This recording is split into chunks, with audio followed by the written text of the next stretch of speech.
সমাজে ইসলামী বীমা নামে বিভিন্ন বীমা কোম্পানি আছে, সেগুলোতে কি বীমা করা যাবে? বীমার প্রচলিত যে ফরম্যাট আছে আমাদের সমাজে, এটা আসলে জায়েজ হবার কোনো কারণ নেই এবং বিশ্বের প্রায় সব দেশ ওলামায়ে কেরাম এটাকে নাজায়েজ বলেছেন নানা কারণে। এখানে পারস্পরিক সহযোগিতামূলক ইসলামী শরিয়ার আলোকে বীমার বিভিন্ন ফরম্যাট ওলামায়ে কেরাম প্রস্তাব করেছেন। সেই সমস্ত ফরম্যাটে যদি কোনো বীমা প্রতিষ্ঠান দাঁড়ায় তাহলে সেটি জায়েজ হতে পারে।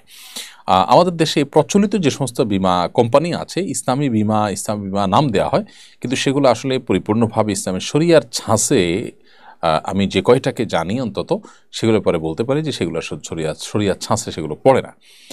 তো এটি একটা জটিলতার জায়গা।